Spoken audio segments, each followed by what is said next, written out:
speeding. Speeding. Speeding.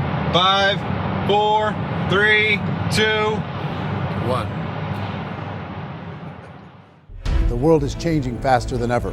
What used to take decades is now taking years or even months. What you see right now is the illusion that people have had for many decades about the workplace being this secure place to work the rest of your life. For the first time in the history of our nation, our children will not do as well as us. We've seen our friends get laid off, we've been laid off, we've had our pay cut. People are overworked and underpaid. They seem to have less time and less freedom. They live under constant pressure. This is going to be forced. And so even if your employer loves you, they may have to cut you. There's something wrong that on Monday morning, the heart attack rate increases by 35%. Technology is accelerating, job security is declining. It just doesn't seem like the old models of making a living are as reliable as they used to be. Every aspect of our lives, there's a better way out there, but we're still doing it the old way. We live in the greatest country on the planet, and there are a lot of people sitting around complaining and being cynical. Like everyone's whining about this old model, and I'm like, why don't you leave it? Look at all this over here. Look at all this opportunity. Since so much of our lives revolve around our work and the way we make our living, many people are thinking there just has to be a better way. The biggest challenge facing our world today is not making money, is what are we going to do with all the displaced, unemployed people? People are afraid that they're going to make the wrong decision. People are afraid of the unknown. People are afraid that maybe I don't have the skills. Hey, sports fans, industrial age is over. It's dead. It's dying. That's why going to school to get a job is an obsolete idea. A steady paycheck is an industrial age idea.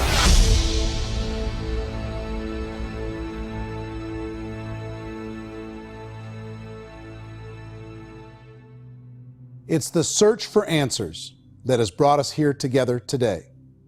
My name is Eric Worre, and for almost 30 years I've been an entrepreneur, struggling at times, but ultimately succeeding. As a best-selling author, speaker, and business owner, I've spent my entire career helping millions of people around the world to become entrepreneurs. And I believe strongly that there is, in fact, a better way when it comes to how we make a living. The career landscape has changed dramatically, and many are still working in a model that is completely out of date. What worked for previous generations isn't working as well for people today. In this film, we're going to explore 3 important questions. First, what's really going on in our working world today? Second, in this new economy, is it better to become an entrepreneur, or is it safer to work for someone else? And third, if a person decides to become an entrepreneur and start their own business, how can they do it without taking on massive risk? To help in this journey, I've brought together some of the greatest experts and thought leaders in the field of entrepreneurship to share the real facts with you. My intention is to give you new information that will allow you to make choices that are not limited by an old, outdated model. Let's start by understanding what's going on in our working world today.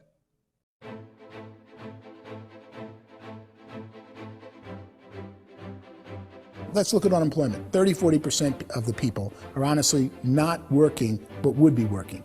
What our government does is if you haven't found a job in 6 months, we don't call you unemployed. We pretend you dropped out of the labor force. I've often said that unemployment, particularly structural unemployment, that's unemployment due to technological changes, is the first sign of economic growth.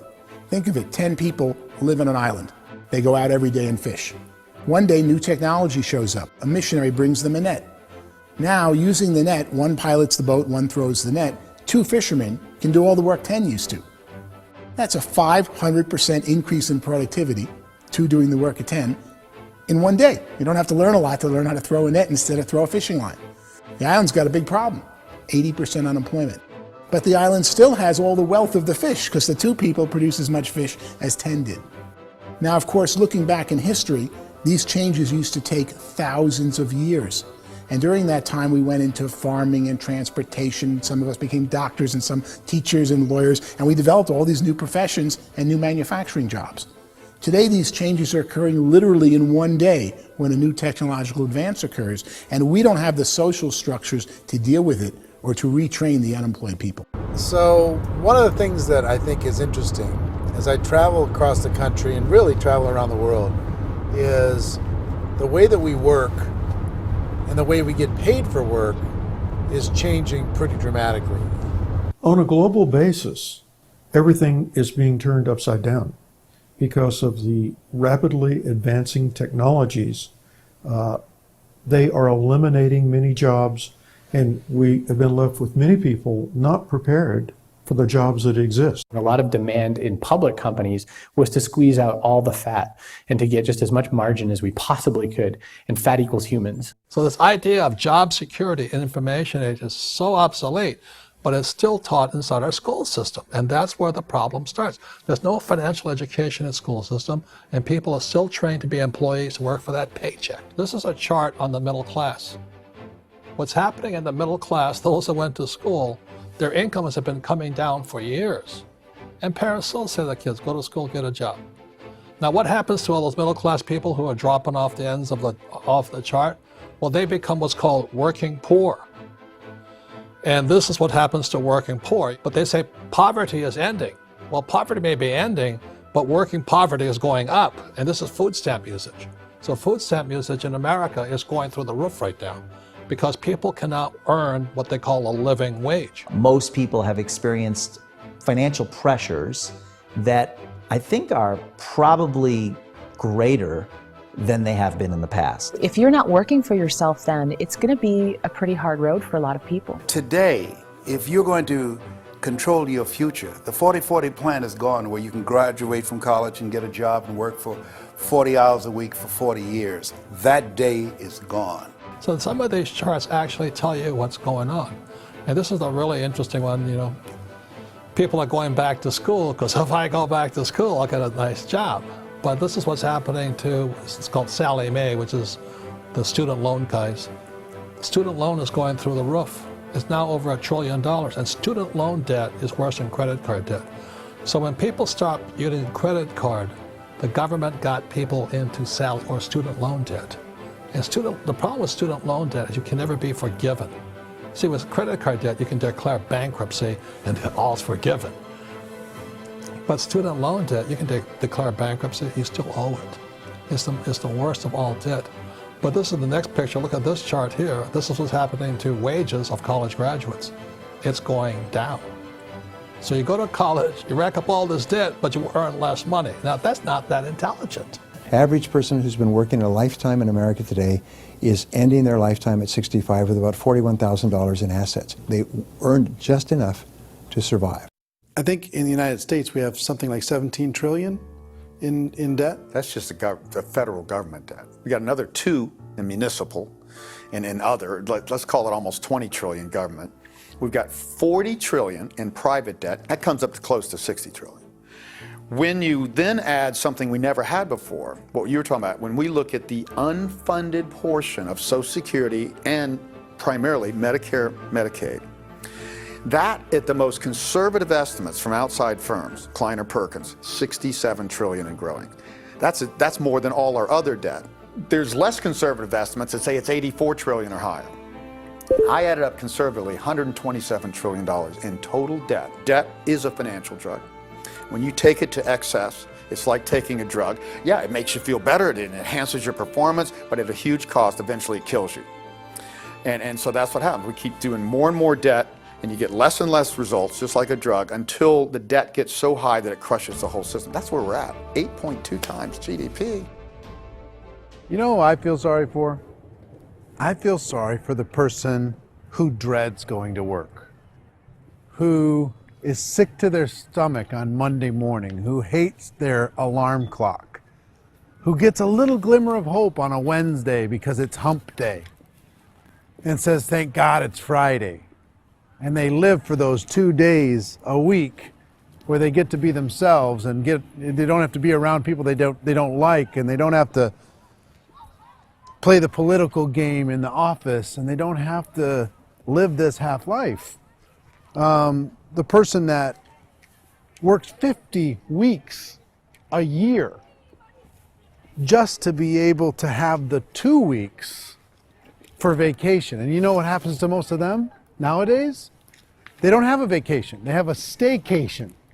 They have time off of work, but they don't get to go where they want to go because they're overextended. They've got all this debt. They got all this situation. They hate their alarm clock. They can't sleep until they're done. They have to spend most of their life in traffic.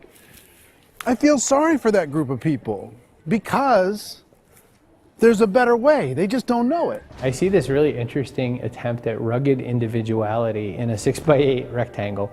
And I feel like you're all the same, except for the little push pins of the pictures. There's different pictures. Yours is named Jenny and his is named Sujara, but it's the same people. And this is how they are, and they're just like the zombies, and there's no joy in there, there's no fun. There's always like the wacky woman who decorates her cubicle, and that's the most she can do there. You got to give her credits, right? The wacky cubicle woman. The basis for their life is worry. I'm worried, you know, maybe I'll get fired. I'm worried maybe my company will go out of business. I'm worried I can't keep spinning the plates on paying the bills. I'm worried about how do I send my kids to college. I'm worried, what if the transmission of my car breaks? That's, you know, 2 or 3, I can't fix it.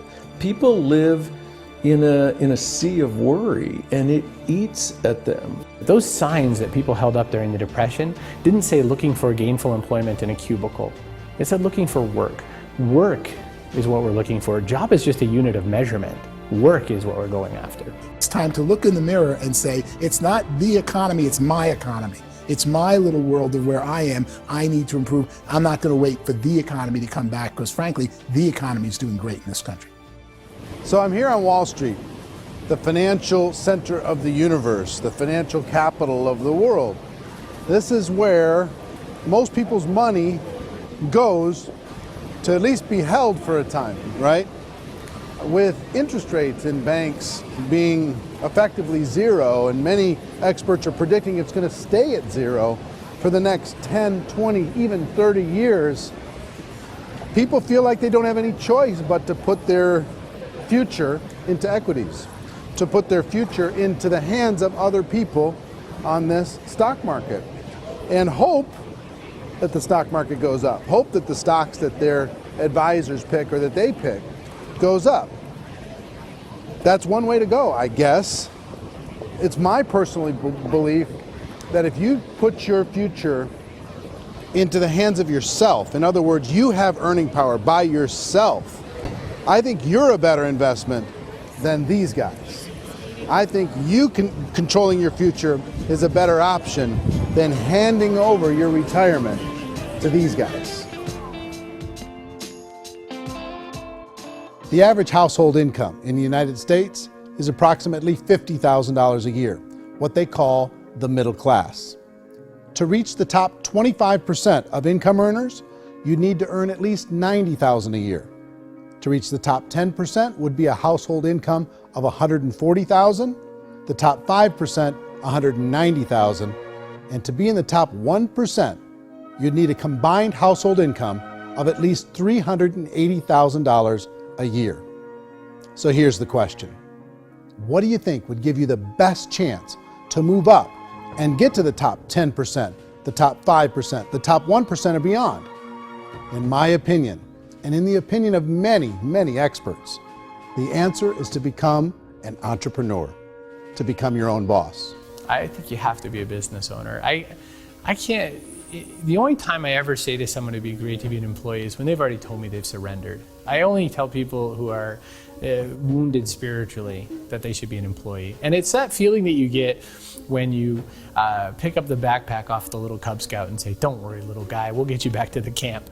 You know, it is in no way a kindness when I tell someone they'd be a great employee. The other status symbol really increasingly is lifestyle. I mean, people can own their own business, maybe even work out of their house. That, I tell you, people admire that, like, gosh, I wish I could do that. The spirit of the entrepreneur is to be a risk taker and to be resourceful and unstoppable and to have a vision of yourself beyond where you are and not willing to settle for life as it is. Think about the great entrepreneurs. They're visionary. They have heart. They're willing to do today what others won't so they can do tomorrow what others can't. Personally, I don't think of the new economy, the old economy. I create my own economy. The entrepreneur's in control.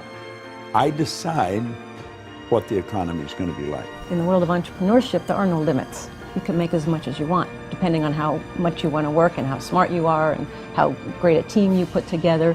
There's no more lifetime rewarding business than being an entrepreneur. Why in America, where anyone could be anything, would people want to give up their freedom and become effectively a modern-day slave, told shut up and be here every morning at 7:30, leave at 5:30, and do what I tell you? If people decide to become an entrepreneur and work for themselves, they have some traditional options, but they're riskier than you might think.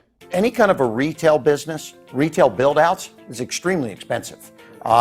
Even just these small little yogurt stores where they're putting little yogurt machines and you get all the different flavors, you're spending $200,000, $300,000, $400,000 to open a yogurt shop. I would love to buy a Dunkin' Donuts, but it's $500,000 or so to start.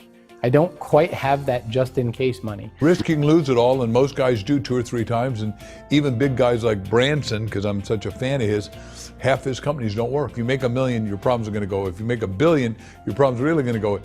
Just the opposite. You and I know when you're making $1 million, you get $1 million responsibilities. You make $1 billion, you got 1,000 times $1 million responsibilities. And most people say, I'd love to be my own boss. 70% of Americans would love to be their own boss, according to recent polls.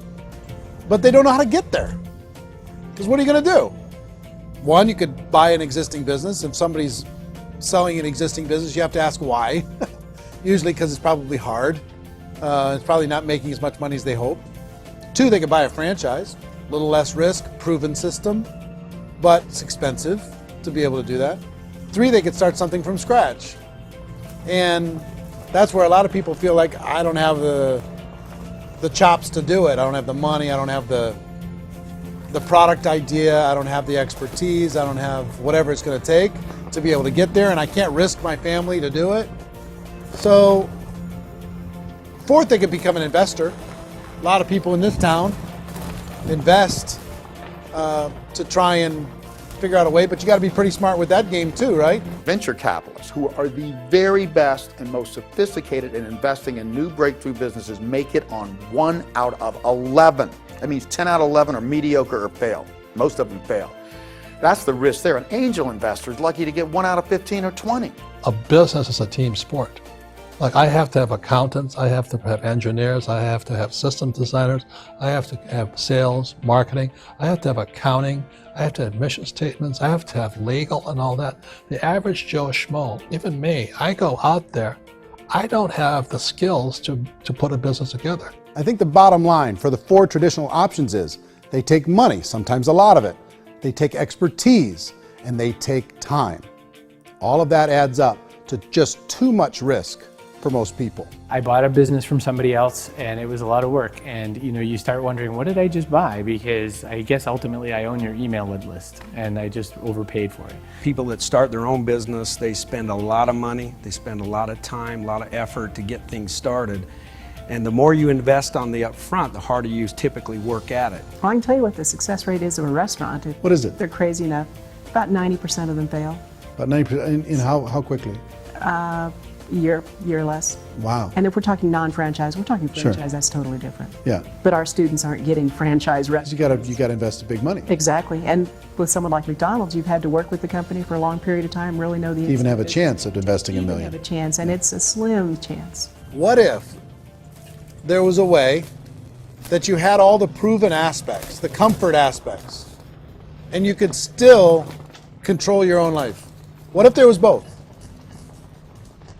In other words, you didn't have to create everything from scratch. You didn't have to be a super leader.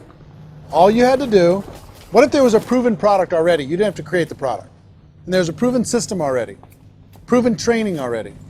Everything except an employer. That was the only thing that you didn't have. Do you think more people would be open to working for themselves in that environment?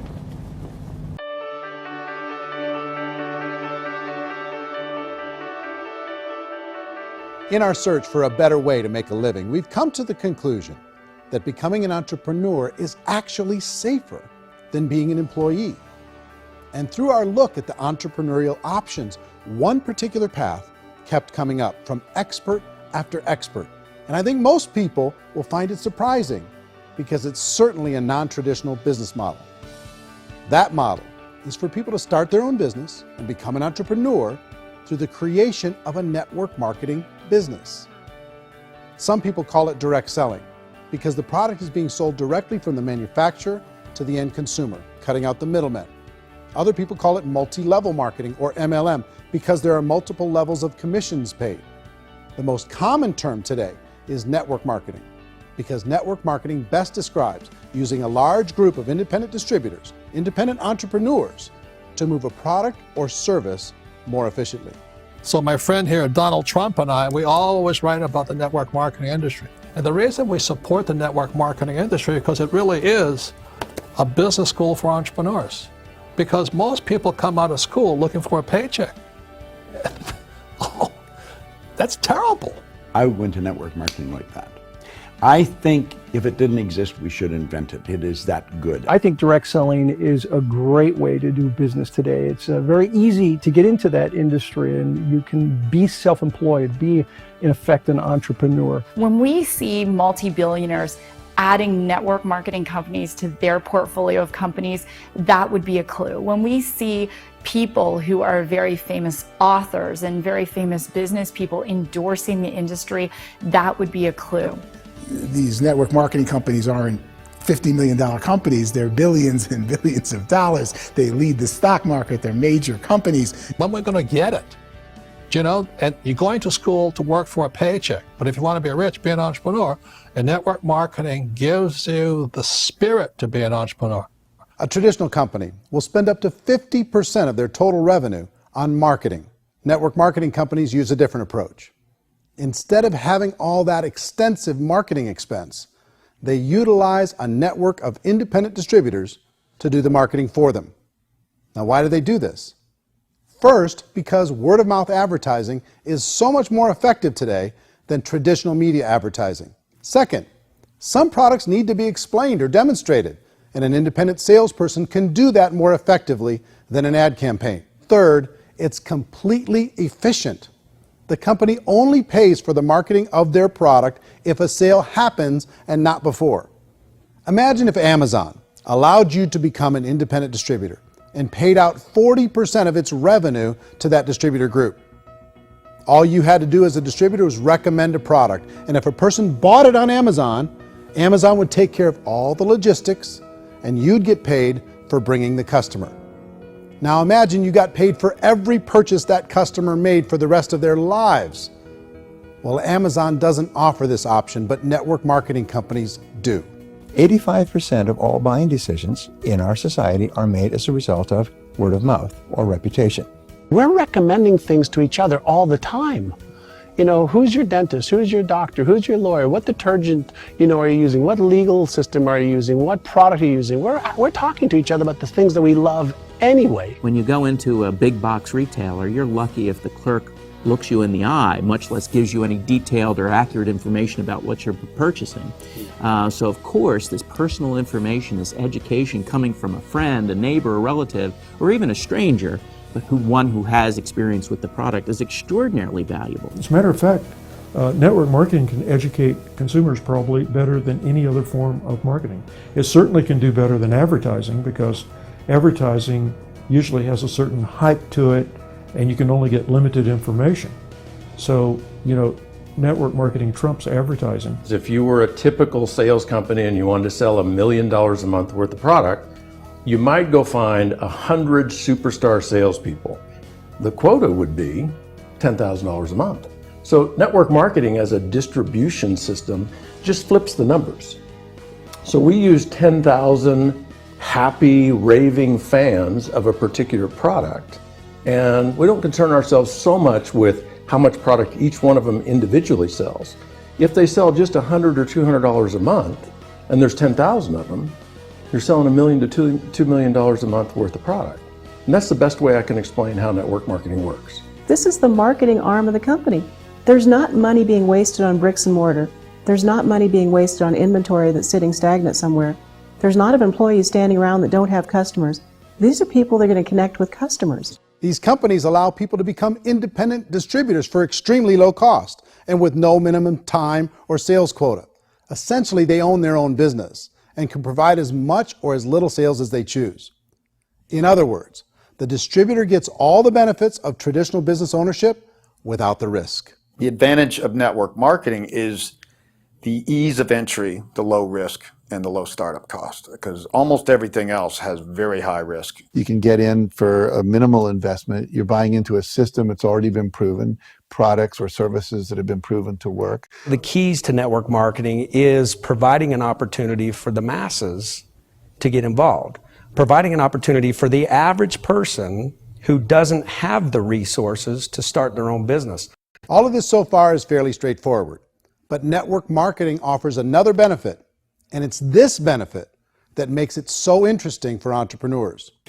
Network marketing allows a distributor to build their own network of other distributors and then compensates them on the sales created by that entire group. Direct selling is, at its base, very simple.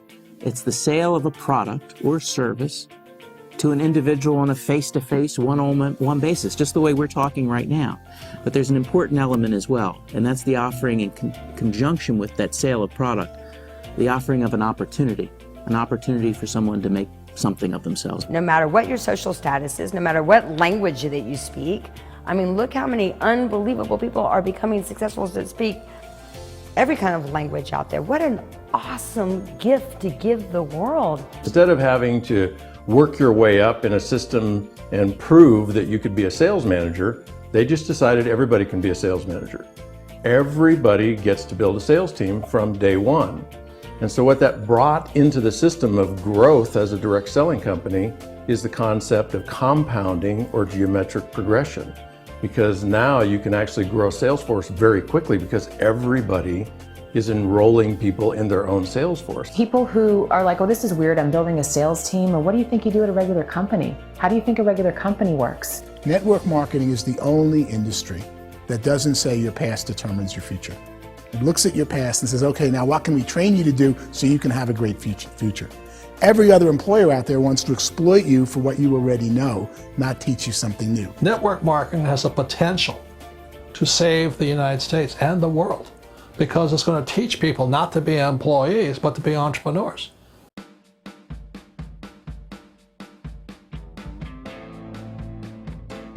According to the Direct Selling Association, if you add up all the network marketing companies around the world, they combine to do over $178 billion a year in retail sales.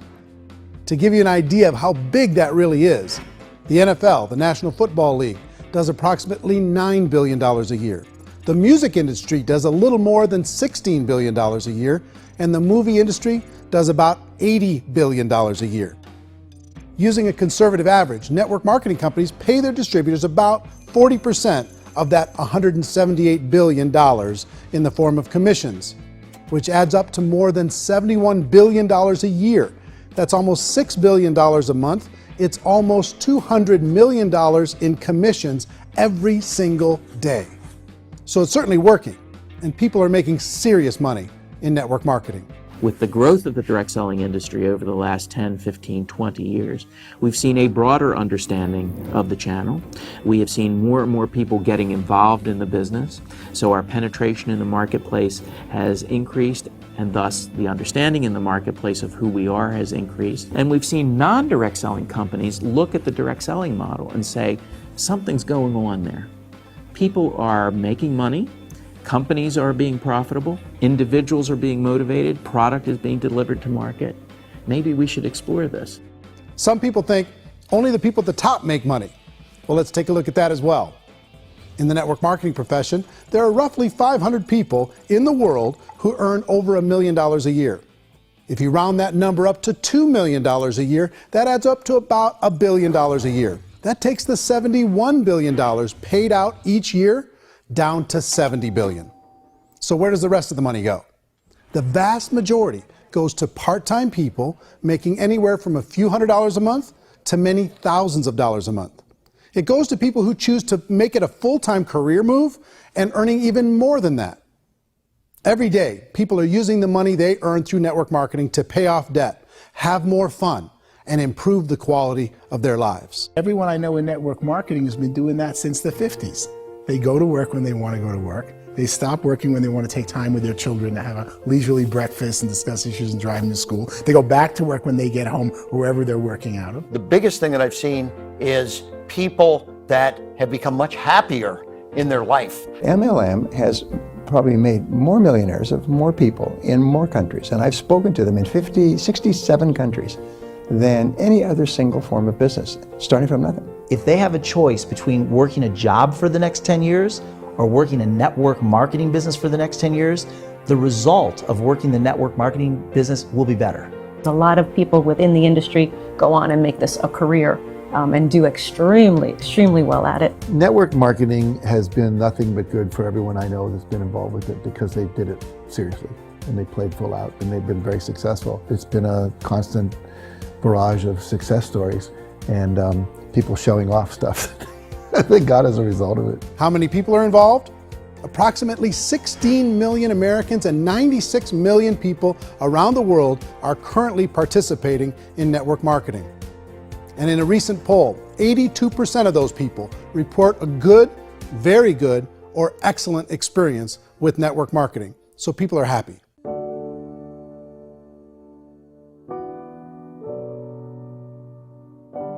So I've taken a look at the network marketing profession and really tried to understand why so many people are confused as to the validity of this as a business. One is this pyramid shape. People get really messed up with this pyramid. Oh, it's one of those pyramid things. So I just think there are a lot of haters out there who really don't understand the industry and say, oh, it's a get-rich-quick scheme. It's a pyramid. Well, corporate America is a pyramid scheme. You know what I mean? It goes like this. You have thousands of MBAs, let's say working for Ford or General Motors or Coca-Cola. If all these MBAs, they're all trying to get to here, that's a pyramid. Only one guy's going to make it. Every 10 years, one's going to make it. Whereas you look at network marketing, it's like this. So you're here, and your job is to develop other CEOs coming up behind you. So it's an inverse pyramid. In network marketing, it's a very simple concept. If you sell product, you get paid. It is paid based on production. There is no first mover's advantage. There is no investment component where the more somebody spends, the more they're entitled to make. So the two are polar opposites of each other. It doesn't matter what shape the company is or the compensation plan is shaped, whether it's a circle or a pyramid or a triangle or a trapezoid, it doesn't matter. If compensation is coming primarily from recruitment, then you've got a problem.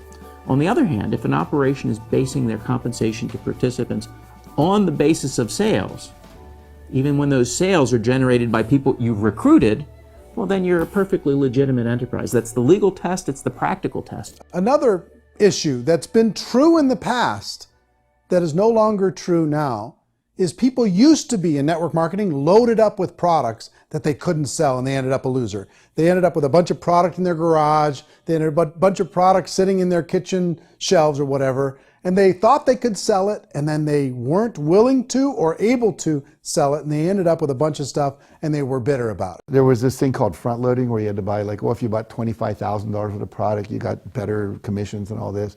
Today, it's almost all done by computer. It's direct mail comes from a warehouse somewhere else. You don't have to have all this inventory. You don't have to stock up. It's a paperless world now. Most of it's done online. You have a back office. It really works. And I mean, the technology has changed everything. Third issue is people start talking about 99% of people in network marketing don't make any money. Well, we've talked about that over the course of this journey together. Almost $200 million a day is being paid out to network marketing distributors around the world. The naysayers, the people who say that it doesn't work, are usually the ones who just don't know how to make it work for themselves. And so they're giving you an opinion, and I tell people, don't confuse people's opinions with expertise, because opinions are free. And don't confuse sincerity with the truth, because people could be sincerely wrong. But here's the reality inside of network marketing. The vast majority of people that get involved in network marketing just become customers, and they get involved to be able to purchase product at a lower price. If you take Costco as an example, if a person goes into Costco and gets a membership to Costco so they can get a lower price on the product, We don't call that person a loser because they have a bunch of product that they walked out with a smile on their face. Yet when some people want to take a look at network marketing, they say, well, those people, they're just using the product and they aren't earning an income, so they must be a loser. They're not a loser, they're a happy customer. That's the vast majority of people that are involved in network marketing. Now, a smaller percentage of those people decide to go build a business. They earn $300 a month, $500 a month, $1,000, $2,000. That's the bulk of earnings in network marketing. And then there's the few that really decide to take it serious, really decide to build a large network, really work to make that network very, very productive. And those people make huge amounts of money and there's no cap. What I do as an outside economist, just somebody looking at this industry like any other industry I speak in and say, look, what's the realities of this? 1% do incredibly well. 10% generate some additional income at pretty low risk and effort. That's not, and 90% of people roughly end up customers. One thing that I think is real when it comes to people's perceptions about network marketing is people put this, and distributors, I think, involved in network marketing have some responsibility for this. They have sometimes unrealistic claims about the product or about the income. Most people who become distributors, they want the money, they want to be successful, but they don't have the skills. They don't know what to do. And when people don't know what to do and they're in a new business, they're scared. And when they're scared, they panic and desperation kind of sets in. So they think everyone they talk to has to get in. So if I talk to you and you say, well, no, I don't have time to do that, they're like, no, I need you. You have to do this or I won't be successful. So I start clawing on you. I start that desperation. So then I start making claims about the product, which are not appropriate, probably not even true. Or I start saying, oh, let me show you how you can make all this money and you don't have to do anything, Eric. And so you just totally misrepresent the opportunity, and you're clingy with people because you think you need everybody to be successful, and you don't. You know, one of the messages that I try to deliver most forcefully to companies as well as salespeople in direct selling is that you don't have to overpromise. The reality is in network marketing, there's a lot of hard work involved. There's a lot of effort. You're going to have to develop yourself. It's a business like anything else. It's going to take some time, but in my opinion, it's better.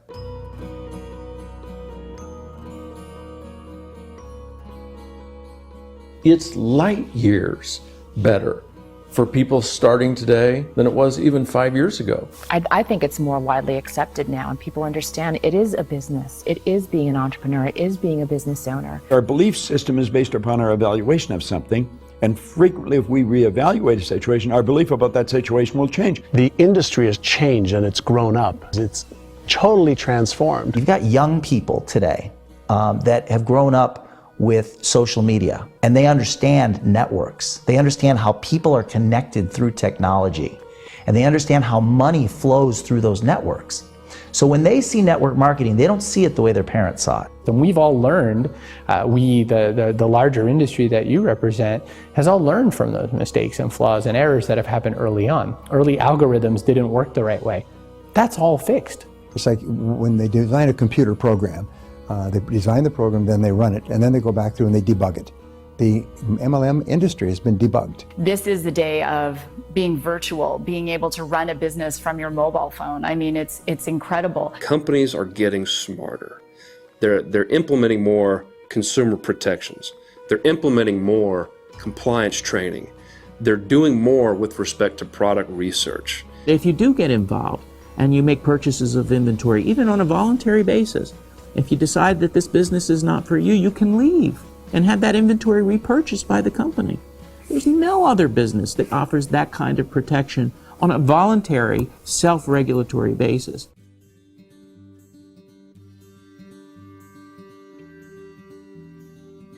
If you decide to look further into a network marketing business in order to generate more cash flow for your family, I would recommend reviewing the following 4 elements. First is the product or service. And on the product or service, I would ask 5 important questions. 1, do you like it? Is it something you would feel comfortable sharing with others? 2, is there a recognized need in the marketplace? It's hard to create a need if one isn't naturally there. 3rd, Does the product meet that need? Does it solve a legitimate problem for consumers? And fourth, is it priced to sell? Can it compete in the marketplace? And fifth, is it priced for profit? Is there enough margin for the company and the distributor to be able to generate income for the long term?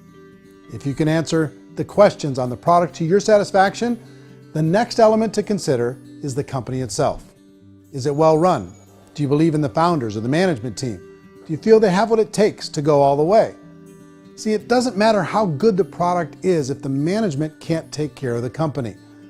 Good management can change with the times. They can handle adversity. They can make good decisions. Make sure you choose a company that can serve you for a long time. The third element to consider is the compensation plan. And with that, there are three important things to look at. First, a brand new person needs to be able to generate some money fairly quickly. It may be an obvious reason, but you can probably imagine the ripple effect of a distributor getting involved and having even a small victory fast. That can only help with the overall success of the organization. Second, a person should be able to develop a moderate part-time income in a reasonable period of time. As they develop their network and as their sales grow, they should be able to enjoy more benefits. And third, for the people who are really serious, for those who decide to really go pro in the network marketing profession, there should be the possibility to make a serious full-time income if they work hard and are committed to developing their skills. If you're comfortable with the product, the company, and the compensation plan, the last thing you should look at is the support that will be made available to you. Does the company have a website? Does it have a solid online reporting tool? Do they have comprehensive training available? Do they host events to help you build your business? If you decide to do this, what kind of a support system can you plug into? Choosing a network marketing company is a personal decision. But evaluating the four elements of product, company, compensation plan, and support is a great place to start. Is the company promising that you're going to get rich quick or that you can make a lot of money without a lot of effort? That's a red flag. Is there a product that you really believe in that you think can be sold? Or are you being told by salespeople or the person who's trying to recruit you or by the company itself that don't worry about the product, all you have to do is recruit other people into the business? Red flag, warning sign. If you're hearing that, take a second or even a third look. Get to know the customers, the products, the business, have some success, and see where the opportunities might take you to move up in the organization. You want to find out how concerned are they about my education, my training, and my development? Is there a space for me to grow? Most important question. Learn everything that you can about the product. Make sure it's something that you believe in, and learn everything you can about the industry and work that system. You have to be very passionate about whatever that company is doing. I would get involved. You can always test drive anything, you know, the product, the service, the community, and then lean into it a bit. If it feels good, then lean into it a lot. Behind me is the Lincoln Memorial. And this is a place where Martin Luther King Jr. had his famous "I Have a Dream" speech. And at that speech, he talked about his dream for equality for everyone around the world, and that's a noble dream. But I think more people need to remember what it was like when they were kids and the dream was still alive in them. Before it got beaten out of them by reality, by this paycheck, by these responsibilities, and by having to live for this job to pay the bills. I think people need to remember that, go back to that.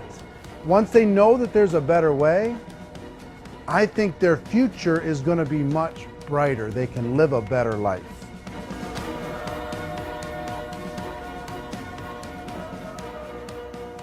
So if you're considering getting involved in a network marketing company, let me offer you just a few pieces of advice. First, network marketing isn't perfect. It's emotional, it's challenging. Like any entrepreneurial venture, it can have its up days and its down days. But if you have an entrepreneurial bone in your body, it's just better. Second, if you're gonna do it, decide to be professional. Decide to go pro. It's better to do that than just be this amateur sticking your toe in the water. Third, as any professional, you're gonna have to learn some new skills. And I promise you, inside of the network marketing profession, they're not too difficult to learn. Fourth, like anything worthwhile, it's going to take some time. Don't expect that you're going to get to the finish line right out of the gate. And fifth, it's worth it. It's worth it to be able to take charge of your life again. It's worth it to be able to control your own financial situation. It's worth it for the people you're going to be able to spend time with. It's worth it for the things you're going to be able to see and the experiences you're going to be able to experience. It's worth it for the causes you're going to be able to contribute to, the lives you're going to be able to touch, the customers you're going to be able to help, the friendships you're going to be able to develop. I promise you, it's worth it. Remember, most people are searching for answers just like you are. But I do have to tell you the catch to network marketing. If there is a catch, if you want to understand this from an emotional point of view, people say, well, it sounds too good to be true. It's not, it's hard work. But here's the catch. Most people still don't understand it. So you're going to have to endure the loss of social esteem from ignorant people. The uneducated will think less of you. Now, if you can handle that, you're on your way. If that's going to destroy you, you know what? Entrepreneurship in general probably isn't in your future. If you can face that catch, you can become unstoppable.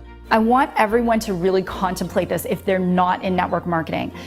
You're in a job, you probably have a mortgage, you have rent, you have debt, whatever's going on. You're in a prison. You work just hard enough to keep them from firing you, and they pay you just enough to keep you from quitting. Come on! I've been there, done that, and bought that t-shirt. In network marketing, if you run into failure, it's really just a homework lesson for yourself. There's no one to blame. You really have no excuse not to be successful. You just don't. People don't want to hear that, but there's so much available to you. If you want to be a good network marketer, be a student to the people above you, be a fellow traveler to the people on the same level, and be a teacher to those below, and know when it's appropriate to do which. People who are not afraid of asking people to buy things, or not afraid of persuading people with a chance they may say no, these people own the future. Nothing happens until something moves. So you got to go move, you got to go do something, or nothing's going to change in your life. In the beginning, you're going to do a lot of things that you don't get paid for. But as you go down the road, you get paid for a lot of things that you don't do. And your job is rehabilitate the spirit, the entrepreneur spirit in all of us. You get it back. Either give it a strong yes or a strong no, but no wishy-washy, dilly-dally stuff in the middle. There's dreams and there are nightmares, but I believe that the biggest nightmare of all is when you don't pursue your dream. You're going to see some monumental growth in this profession. It's an exciting, exciting time to be involved with the network marketing profession. The next 10 years, I see just exponential growth. When that tipping point comes, it's not a matter of asking somebody, have you ever heard about network marketing? You're really asking them, which company are you building your wealth in? We are here to fix the world, to improve relationships with other people, to improve other lives. And the real reward comes as an entrepreneur in any level from teaching somebody something and watching them soar. There is no greater reward.